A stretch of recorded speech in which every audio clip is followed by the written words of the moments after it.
I'm actually a little bit familiar with the Netflix TV show because I heard some rumors from insiders, and apparently this article confirms what I've heard, which is that some of the writers really didn't like the source material. They really hated the books. It's interesting because in the beginning, when they were talking about it in trailers, they were saying that they just don't like the game. But no, like, apparently, the director DeMaio recently participated in a QAA in his Instagram stories and said how in the upcoming X-Men 97 Disney Plus series, everyone in the production had to at least like the material, to be a fan. Because he has been in other places where he had different experiences. And he talks about how in The Witcher, some of the writers were not only disliking the books, but even mocking the source material. And this is what I heard as well. Couldn't make a video about it because I had no evidence up until now. Apparently, the main actor, Mr. Cavill, he's a gamer. He is part of the quote-unquote nerd culture, and he is the one that pulled the show. It's not just his charisma as an actor, but apparently some of the writers realized, oh, well, this guy knows what he is talking about it, and allowed him to have some creative decision. And there are many articles that talk about certain scenes where he had his hand in, and they were actually amazing. Like, for example, when the horse of The Witcher died, the writers, they wanted to do that like a Rick and Morty joke, you know, like the classic Steven Universe type of quirky joke. And Eric Cavill said, like, no, this is the horse of The Witcher. He's going to be incredibly emotionally devastated, and he had a very nice scene, and everyone liked that, right? Because that's how it was supposed to be like, and apparently it went really well.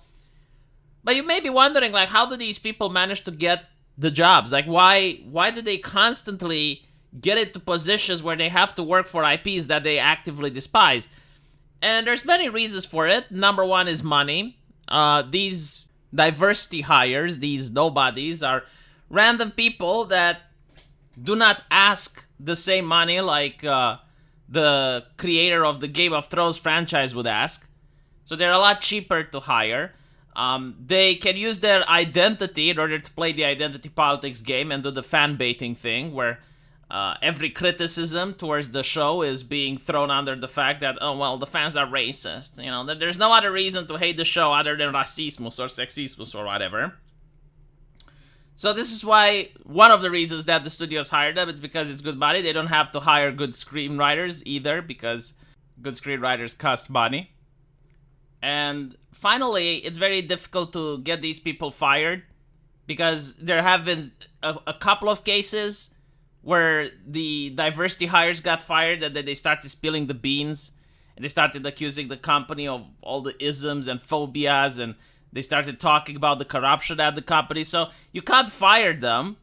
They're cheap and you got to put them to work on something. So might as well, start a project where you're doing a little bit of fan baiting, you get some money from investors, and you put on a couple of episodes, maybe you get one, maybe two seasons, and you make a little bit of cash, right? So that was how it was working up until now. Also, of course, the nepotism, like most of these people go through HR and their friends or their acquaintances of the HR ladies, so that's how they get their foot into the door. And they destroy companies, like they completely co-opt companies. We saw it happen at Netflix with the Dave Chappelle special, and how they started protesting and freaking out because Dave Chappelle had the audacity to make some jokes. So, yeah, I mean, these people are definitely not geeks. I mean, they are from my generation, a time when women thought it's very childish to read comic books. They thought it's very immature to play video games. Like, when are you going to grow up? Why do you play video games, right? This generation is not like that, but mine was. Like, there was a lot of elitism, especially from the quote-unquote mean girls, and these are the diversity hires, right? Like, that's the generation. So it's no wonder that they hate the source material.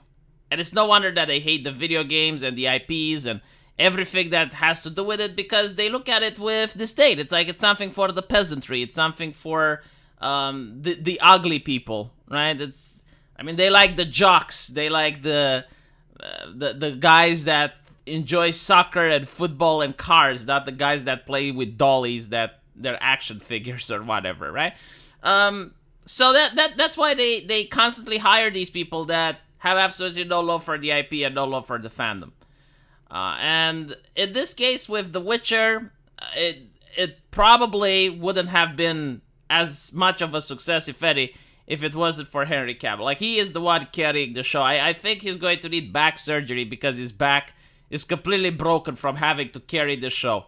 Let me know what you guys think, though, and I'll see you in the comment section. Take care.